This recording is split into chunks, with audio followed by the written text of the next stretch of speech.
Good afternoon. Good afternoon. I know a lot of you are still eating, but we also run these programs right on time, so we're going to begin. Continue eating.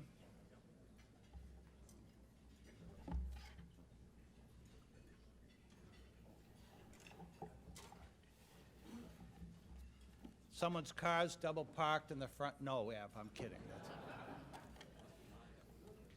My name is Peter Rollins, and along with our Board of Advisors Chairman John Hamill and our Senior Vice President Jim McIntyre, I'd like to welcome you to the Chief Executives Club of Boston.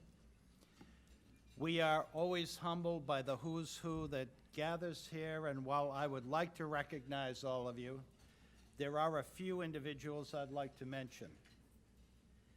From the public sector, the Secretary of the Mass Office of Administration and Finance, a true leader, Tom Tramaco. Tom?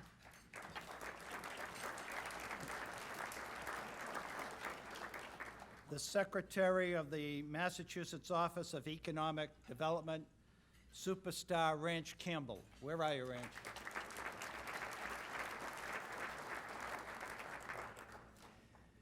Middlesex County District Attorney, and if she can pull out the close race that she seems to be in, our next Attorney General, Martha Coakley.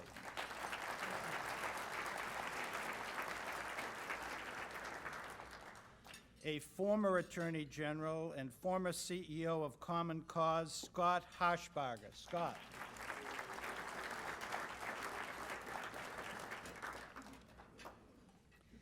A former Secretary of State who, when he's not on television, is running our local chamber, Paul Guzzi.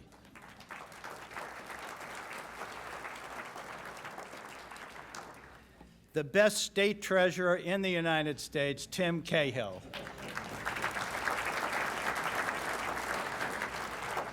I did get my refund. Thank you very much.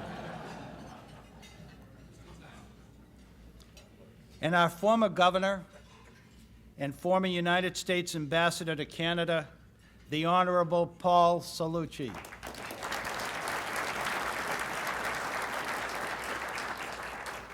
From Boston College, a man who truly reflects the school motto, ever to excel, our outstanding athletic director, Gene DiFilippo. Gene.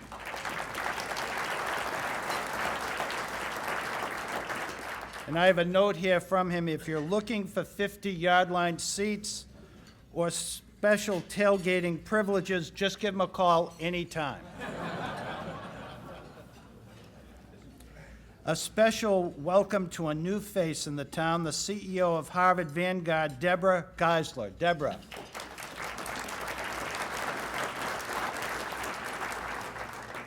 One of the original movers behind supply-side economics. A true global economic guru, George Gilder. George. And our own global investment guru, Peter Lynch. Peter. And as always, a special welcome to Mary Ann Kane, who does such a fabulous job on CEO Corner. Mary Ann. See, if I do that, she mentions me on her show. I don't know if you do it. And if I forget, she doesn't. So there we go. There are 8 additional companies who have joined with us since we last met. First, Marblehead, Hannafy and King, Millennium Facilities Resources, Tufts Health Plan, Skyward Consulting Group, CEO Resources, Liquor Liability, that always scares me, and Cone Incorporated. Welcome to the Chief Executives Club of Boston. And for you non-members, you might want to pick up a brochure as you depart in the foyer because that waiting list lurks. For those of you who wish to mark your calendars, we will next gather on November 30th, when Patriots owner Robert Kraft will be hosting the CEO of now the world's largest corporation based on annual revenues, ExxonMobil's Rex Tillerson. Other confirmed speakers include New York Times' Janet Robinson, Pat Purcell, can't wait for that, MGM's Harry Sloan, AT&T's Ed Whitaker, and Eli Lilly's Sidney Terrell, so stay tuned. And now let me thank, for hosting today's event, Joe Tucci, and invite Joe to the podium to introduce our keynote speaker. Joe.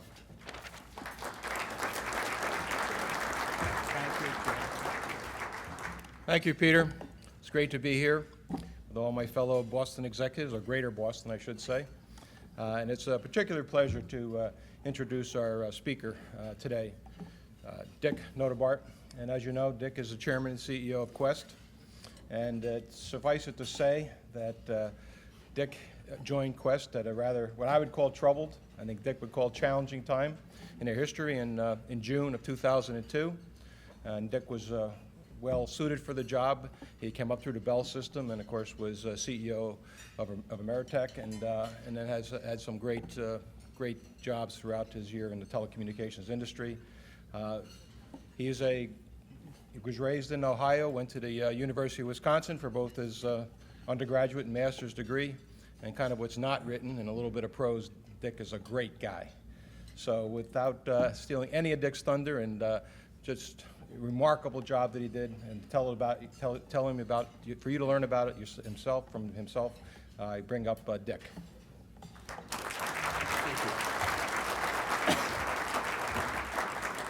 Thank you very much, and it's really an honor to be here with you today. I'd like to start off by doing something.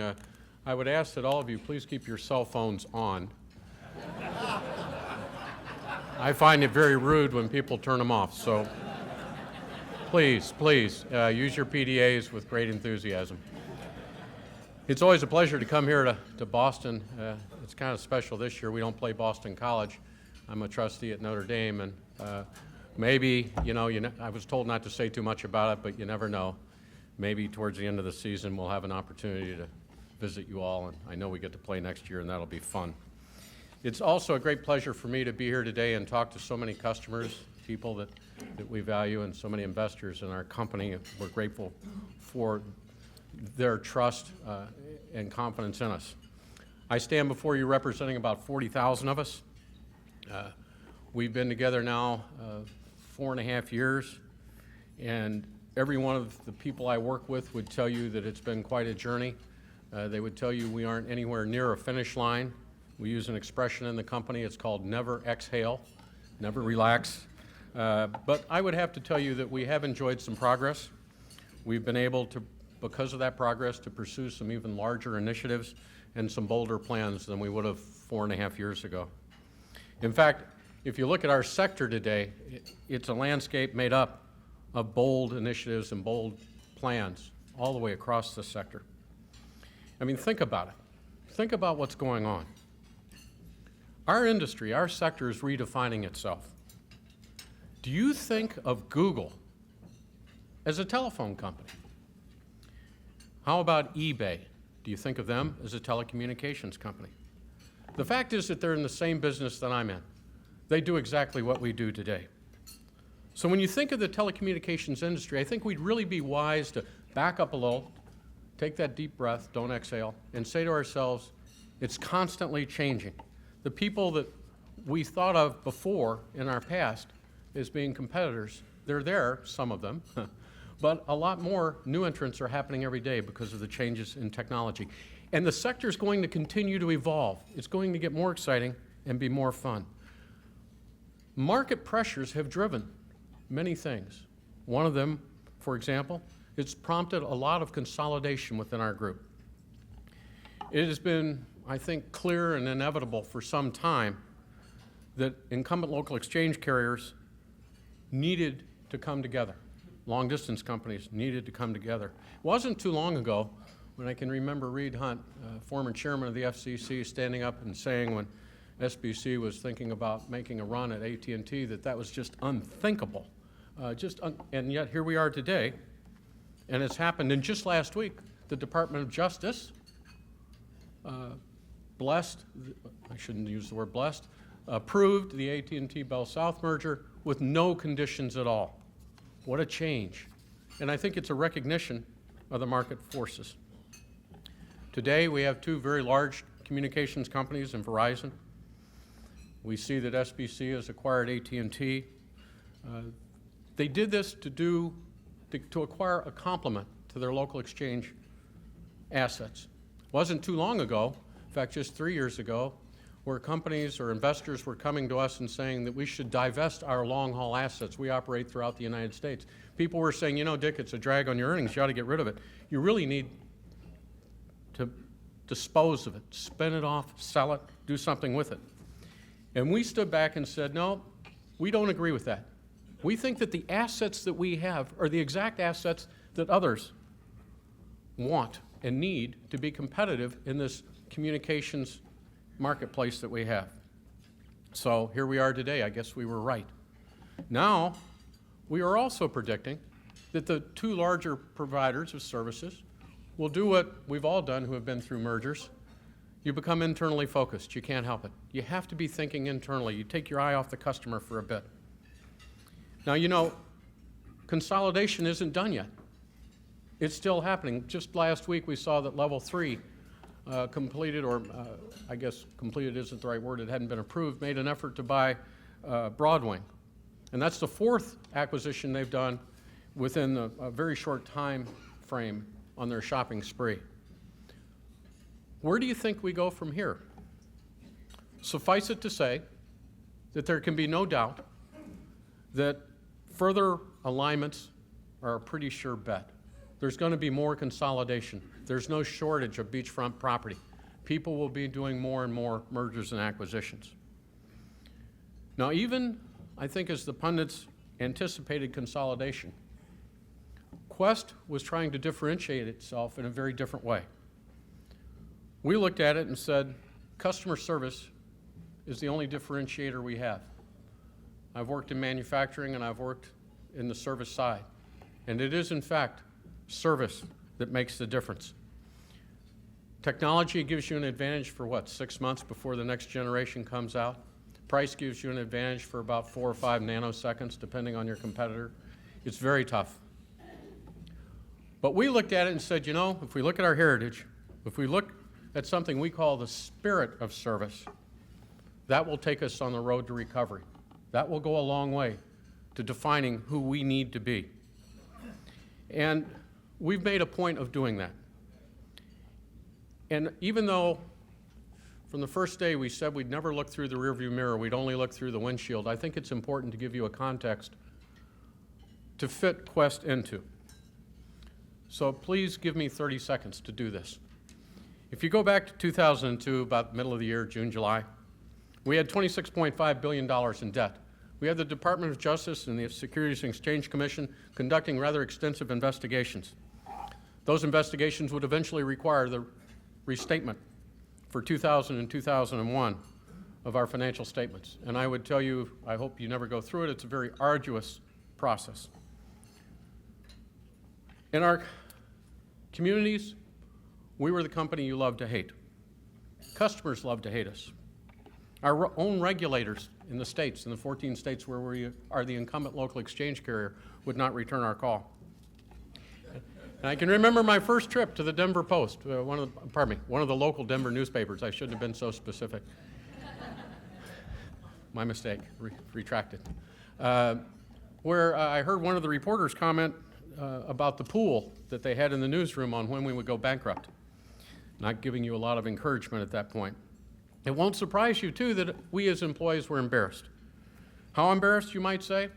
We provide our employees with uniforms. On the shirt, it would say Qwest.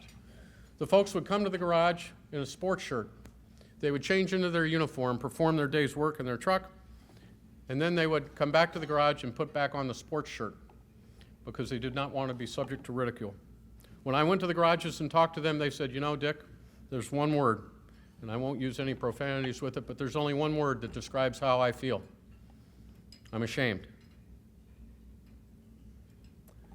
You know, that's not a good feeling for anyone.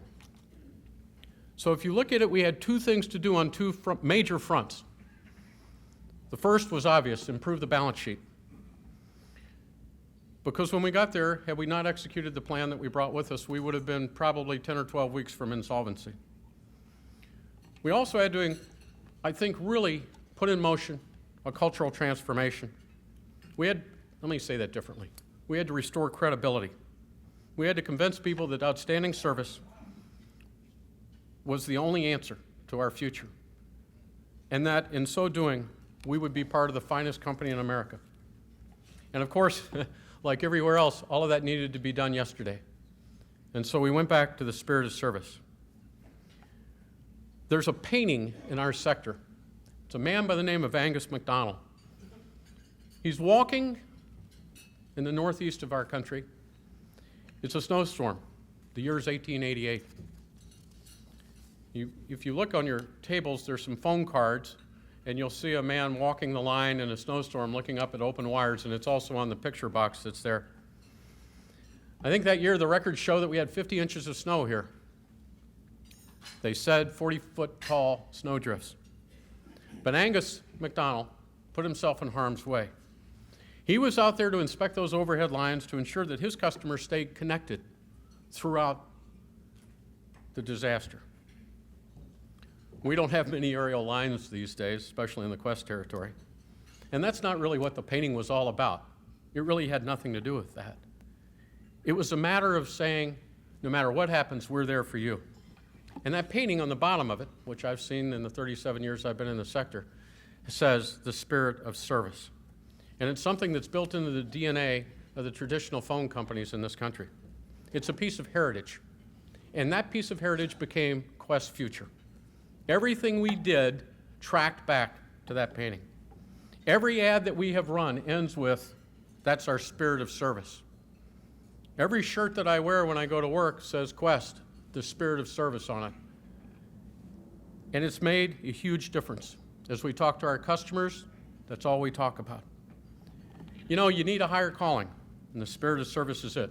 It takes away that internal anguish, that focus internally, that self-pity. And it puts it out on where it really matters, which is the customer. Customers equals work, and that equals jobs. Our CWA, our union understands that. We're all together.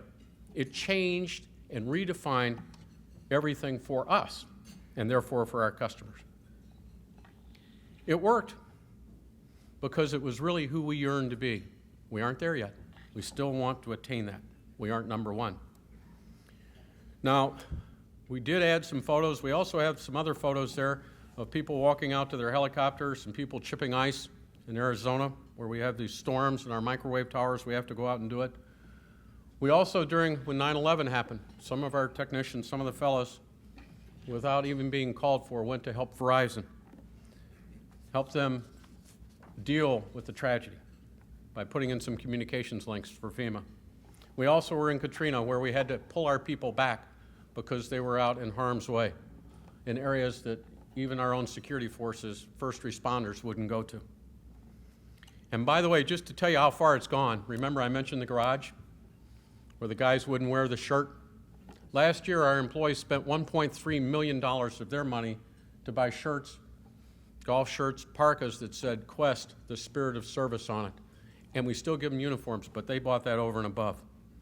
And earlier this year, I think one of the greatest compliments we could have gotten was when a government customer came out and asked us if we could provide them with a white paper on the spirit of service.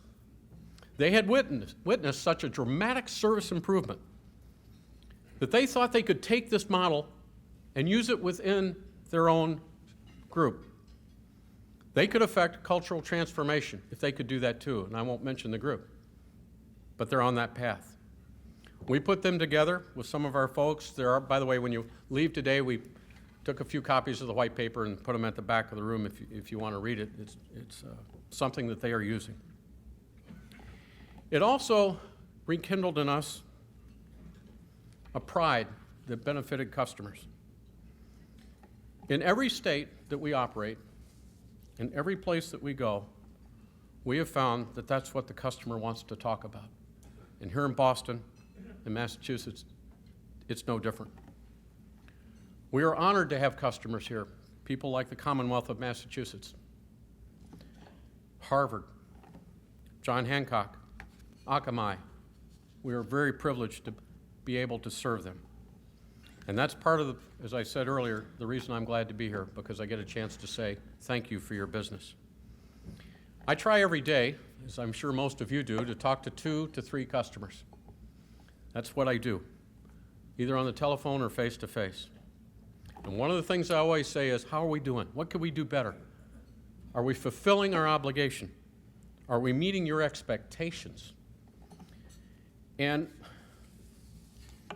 there are 3 things that I need to address while you're being so kind as to listen.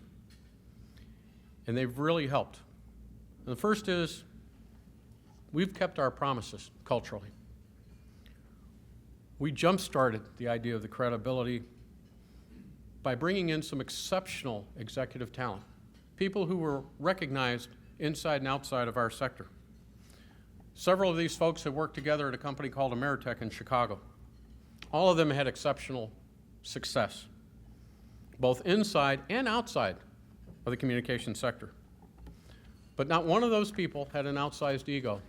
None of them really looked at this thing as something they needed to prove. They'd had their success. They were doing it because they believed that as a team, they could accomplish the saving of a company. Employees watched. We call it the flavor of the month. Everybody watched. Everybody said the words are nice, thank you very much. Show me. And as they watched, they saw the hierarchies flatten. They saw us go from over 180 vice presidents down to way less than half of that number. They watched to see if people really would implement a zero-tolerance policy, staying away not just from the black and white, but not even coming close to the gray zone. They watched to see if the invitation to answer every email within 24 hours and not share it unless it dealt with ethics was really kept. Was there any retaliation? They watched. And I can tell you, after tens of thousands of emails, they know who responds, they know who uses spell check, and they know who doesn't have time for it. Keeping that promise was very critical to us. 5 years ago, when those folks avoided telling people where they worked, they were convinced that we were going the wrong direction. Last year, 2 years ago, we implemented a referral program. Last year, our employees brought in $47 million worth of employee referrals that we wouldn't have gotten otherwise. That's pretty good on net new revenues for us. The second promise we made that we kept was that we were going to serve customers and that focusing on the outside was all that mattered. If customers at that point in time would have been asked, Dick, we're going to rate 12 companies in your sector, we would have ranked 14th. It was not something we were proud of because we didn't keep our promises. But now, today, it's a lot different. We look forward to J.D. Powers publishing their results. It's really good. Earlier this summer, when that organization asked customers what they thought of Quest, they said, what do you think? How are they doing? And J.D. Powers came out with our technicians being ranked #1 in the sector. #1 in the sector. Then just last month, we got the J.D. Power results on high-speed internet. And we're not #1. We're 7th out of 19. Huge progress, yes, but we're all a little bit disappointed because we're not #1. We have a ways to go. And towards that end, we acquired a company called On Fiber. It gives us additional network facilities in 23 metropolitan areas, including here in Boston. In fact, it actually doubles our capacities here, and we are very pleased to have them join our team. Now, I should stop and just take a moment and talk about the technology. We don't spend a lot of time on it because we kind of live it every day. But there's so many changes underway. Convergence is just starting to happen. We're on that cusp of making it very exciting. When you think of voice over internet protocol, when you think of wireless broadband, when you think of WiMAX and 3G and all the other buzzwords, what we're really talking about is integrating traditional data and voice services together so that it's transparent. That's convergence. Think of it this way. We built, for 100 years, a network that was optimized for your voice. Everything we did, the frequencies, was optimized for your voice. And then, back in the 60s, we decided that we needed to put some data on it. And in the 70s, we started to do those things.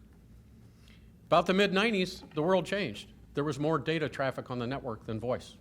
And now, today's networks, we are deploying our data networks. And voice is just another application that will ride on that. And we're already starting to enjoy some examples of what lies ahead. Today, you can get your voicemail. You can put it on the screen, read it.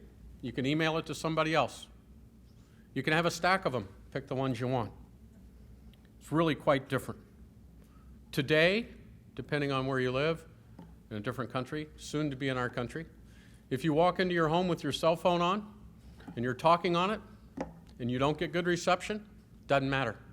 It'll all automatically switch over to the wireless within your home that you're using to power your computer, and then hop onto a voice over internet protocol and complete the call, and you won't be using your wireless minutes. And then if you're talking on that piece of equipment as you walk out, it really will enable you to switch with no latency over to the wireless network. Very exciting for us. Very exciting for the customer. And then there's my favorite. If you think about television today, I don't think you need a cable model. Most of us are going to content on demand. We do it when we get up in the morning and read the paper online. Some of us still like to touch newsprint. But still, you can sort, dump, get anything you want. That's where we're going.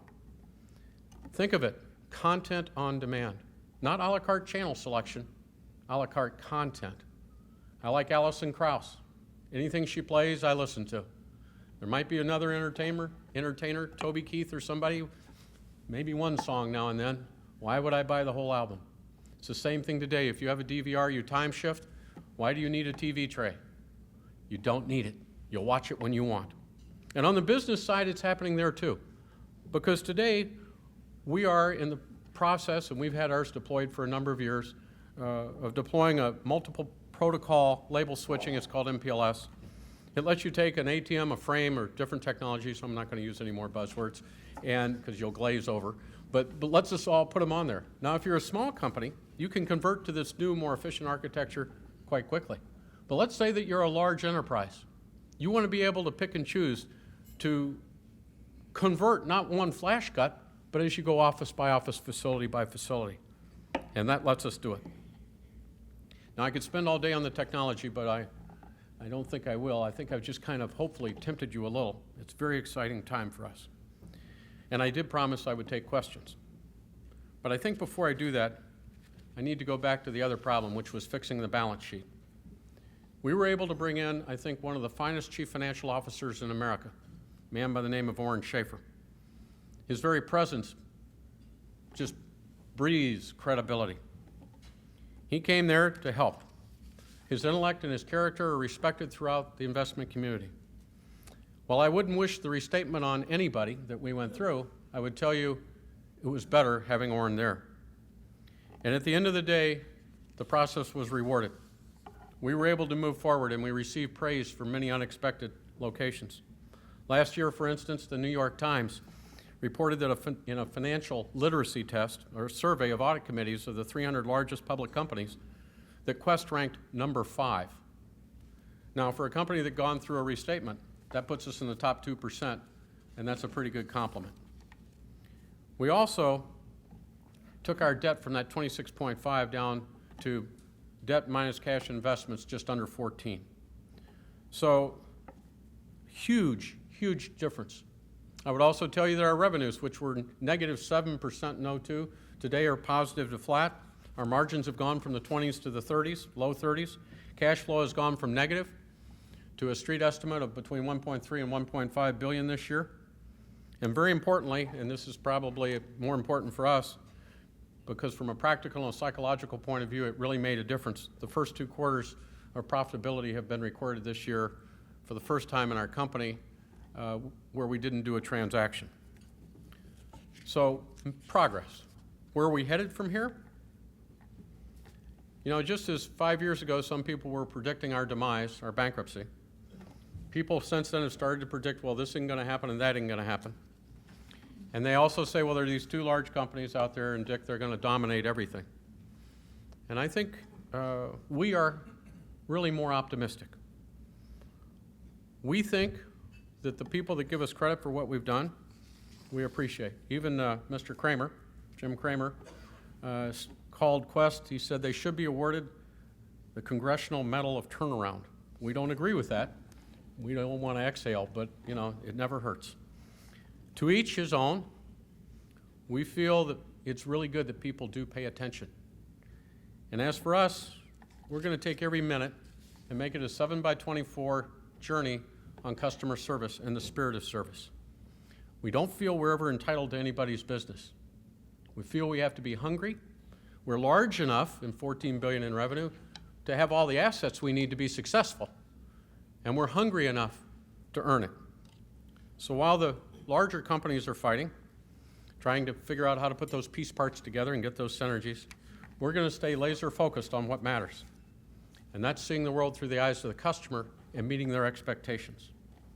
So now, let me end by doing one more thing, and that is to keep my promise and to stop and take questions on any subject you all might have. Thank you very much.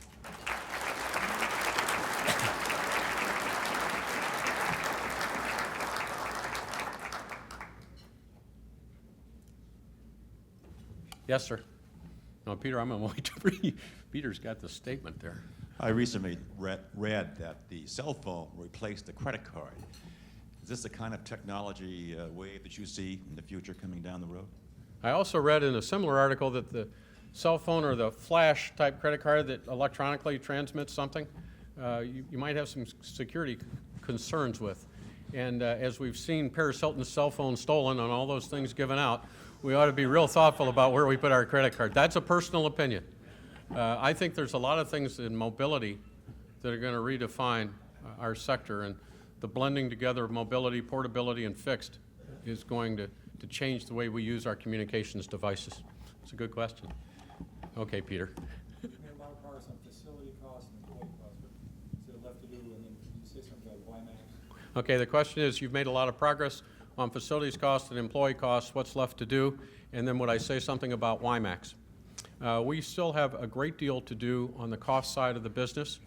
While our revenue per employee is at the top of the sector, we still have a lot of IT work, a lot of, I think, efficiencies for the guys in the trucks. I don't know how many of you follow the UPS model, but they even keep their keys on one finger of their hand because it costs them about 9 seconds if they put it in their pocket when they get back in the truck looking for it. So we can do dispatches a day. We've still got facilities costs. We can take another, if we're spending 60 cents on the dollar on facility costs, we ought to be able to get it down into the upper 40s. It's very doable. Others have done it. So we think there's a lot of what we can do there. Also, we've got a lot of real estate that people are interested in the real estate business. We have some, and we would be happy to discuss it with you. On WiMAX, for those who don't know, is a high-speed or a broadband-type service. WiMAX, we've done 3 different trials on it. We have 1 commercial trial on the Front Range in Colorado. WiMAX lets you, if you want to go very fast in your car, do handoffs at high speed. I don't know why you do that, but you could. Well, some of you probably do this thing with the PDA when you're driving, so maybe it'd let your thumb move faster. But it has high hopes for some people for that application. Back in the 80s, we had a service called CDPD, technology, I'm sorry, and we couldn't find a lot of buyers for it. Maybe the hotspots now go from 802.11g to WiMAX, and that'll let people use their computers more. It really doesn't appear to have the same speed capabilities that you can with high-speed internet connections that we do today, but it does have great potential. Yes, sir? Yep. Very inspiring talk, but shifting to the future, you talked about one theme was technology innovation. Let me just ask a simple question. In terms of where you see technology innovation coming from regionally, could you contrast this region with Silicon Valley, with China, in terms of sources of innovation, what's different across those regions as you look out? Boy, talk about a trap. I love this country. All of the regions are great.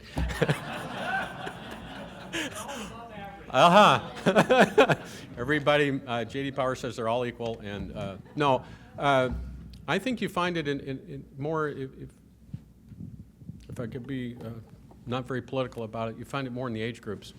I have a 4-year-old grandson who's a hacker on his brother's stuff at the Disney store. So it's more of an age thing, and if any of you are gamers, probably not, but if you go spend time in the home of a gamer, be prepared to walk away in shock. So it's really, the innovation, the demand, the creativity is coming really more generationally than it is regionally. And you know, you see the same things in Boise that you might see in New York or Boston. So I don't think that's it.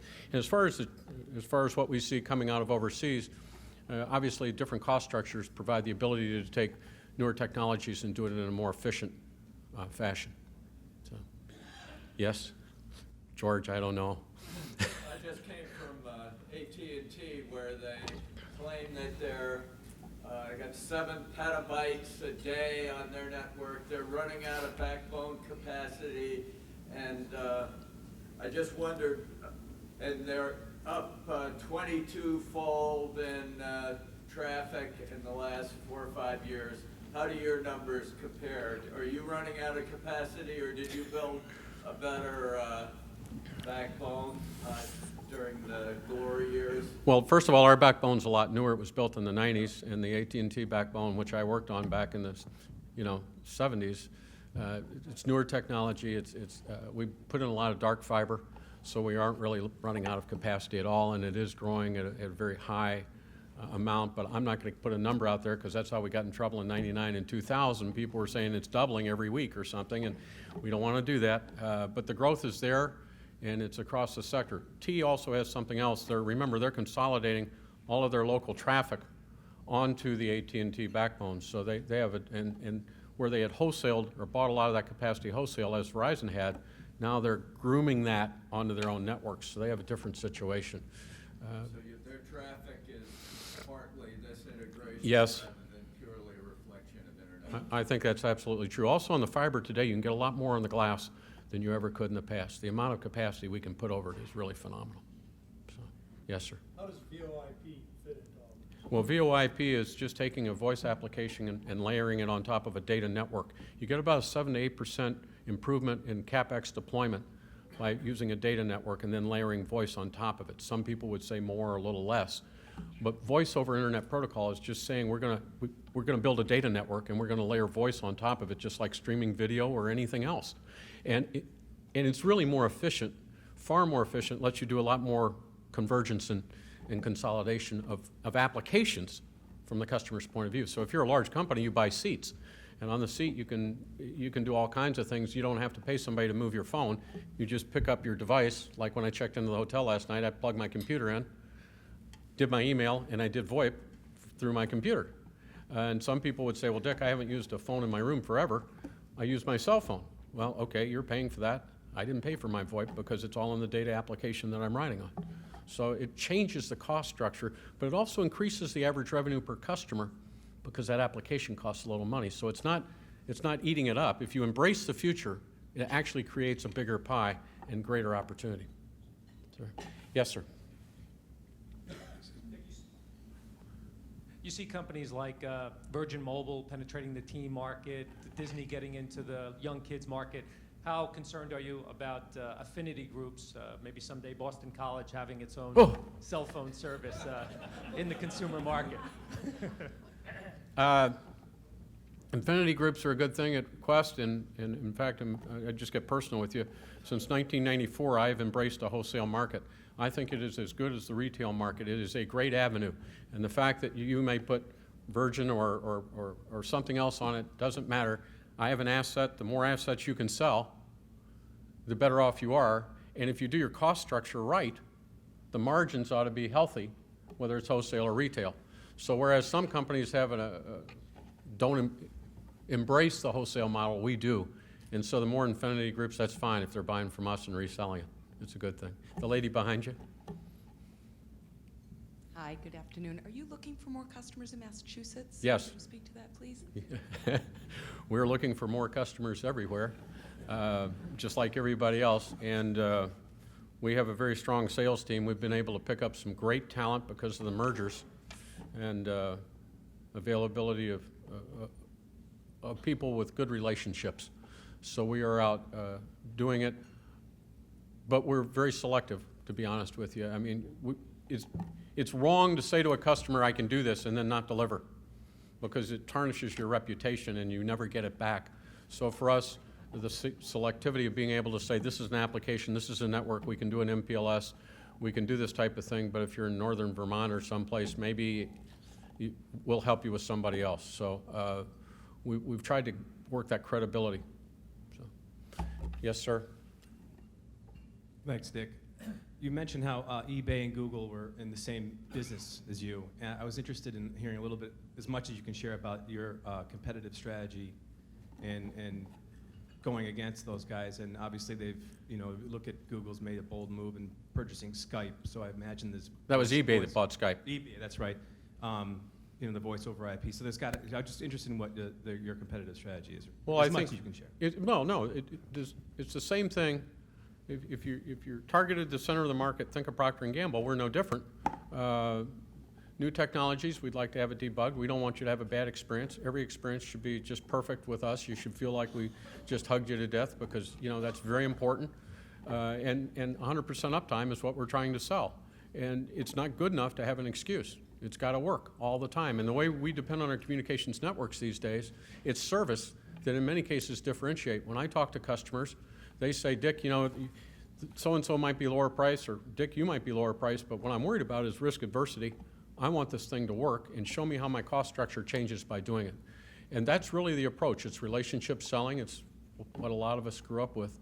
And if you just want to get into the RFP business, you're always lower price, and it's hard to make up that margin. You lose money. Can I take one more? Am I done? One more. You had one over here, didn't you? I was just kind of taking that comment about the Google and Skype. How did you talk about network neutrality? How you see that playing out? I'm sorry. Network neutrality is probably one of the most bogus arguments I've ever heard. The idea here is that you, if you're in the business, you should not be allowed to purchase an expedited service. In other words, you can't have overnight mail, or you can't get in the HOV lane because somebody else can't get in it. In other words, they don't want to pay for it. So the theory here is that on the backbone providers, if someone wants to pay us to get a virtual private network, which I personally installed my first of in the early 70s, and we've been selling these on data networks all the way along. This is nothing new. All of a sudden, well, Dick, you can't charge me for those SLAs or that higher quality or that faster speed. We've been doing this as the 37 years I've been here. Well, why not? Isn't this America, and isn't that competition? Well, the small guy that started up, and the small guy is huge, doesn't want to pay that. He wants to put that burden on the consumer. Remember, the same people that have argued for net neutrality and that somebody like us might someday, never been proven, haven't ever done it, block your access to something. Those are the companies that in China today help the government and block every day.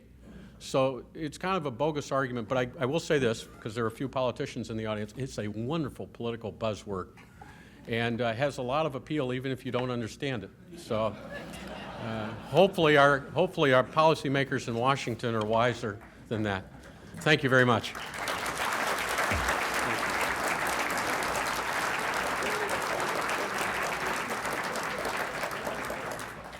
Dick, on behalf of the group here, we'd like to really thank you. It's just a tremendous talk, and congratulations on your rejuvenation of Quest. And I support one thing that Dick said for sure, everything he said, but one thing for sure, when you do one of these rejuvenations, it is never done, and you have to fight the battle every day. And I'm sure with you at the head of the wheel at Quest, you're in for great times ahead. And we really appreciate you being here. A little token of our appreciation. Thank you very much. And it was an honor. Thank you.